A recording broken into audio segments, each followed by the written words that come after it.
सेनापति कवि द्वारा रचित अगला जो पद है ऋतु वर्णन, इस पद में कवि ने शीत ऋतु का बड़ा ही चतुराई के साथ में वर्णन किया है कि शीत की जो प्रबलता है वह कैसे जनजीवन को अस्त व्यस्त कर देती है।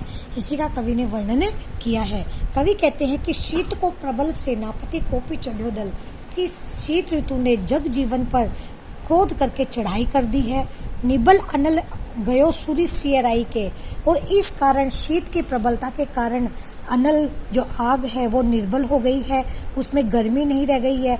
गयो सूर्य सियराई के, और सूर्य भी ठंडा हो गया है। हिम के समीर तेई बरसे तीर, और इस शीत ऋतु के कारण जो बर्फ जैसी ठंडी हवा है वह पहने तीरों की भांति और हृदय को चोट पहुंचाने वाली है, शरीर को ठंडक पहुंचाने वाली है। रही है गर्म फोन कोनन में जाई के, और इसी कारण जो गर्मी है वह भवन के किसी कोने में जाकर के छिप गई है।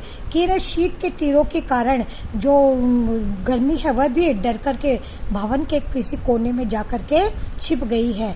धूम नैन बहे लगी आग पर गिरे लोग, और इस शीतलता से बचने शीत ऋतु से बचने के लिए लोग आग पर गिर रहे हैं, आग सुलगा रहे हैं और उस अग्नि को पूरा जलने ही नहीं दे रहे, जिसके कारण उसकी आंखों से आंसू बह रहे हैं, धुएं के कारण आंसू बह रहे हैं। ही सो लगाई रहे नेक सुलगाई के, तनिक आग को सुलगता देखकर वो उसको हृदय से लगाने का प्रयास करते हुए उस आग के ऊपर गिरे जा रहे हैं। मानो भीत जानी महासीत ते पसारी पान छतिया की छाए रखो पाउक छिपाई के। ऐसे लगता है कि मानो आग को शीत से भयभीत जान करके लोग उसे प्रचंड गर्मी शीत ऋतु से बचाने के लिए और अपनी छातियों की छाया में छिपा रहे हैं। अर्थात कि यहाँ पे उत्प्रेक्ष अलंकार की जो छटा है वो दिखाई दे रही है। जहाँ उत्प्रेक्ष अलंकार वहाँ होता है जहाँ जानो मानो ये शब्द आते हैं। तो यहाँ पर कवि कहते हैं कि आग के ऊपर मनुष्य इस प्रकार गिर रहे हैं कि मानो वो उसे बचाने के लिए, शीत ऋतु से बचाने के लिए और उसे अपनी छाती की ओर लिए जा रहे हैं, यानी कि आग को छाती के अंदर लेकर के उसको बचाने का प्रयास कर रहे हैं।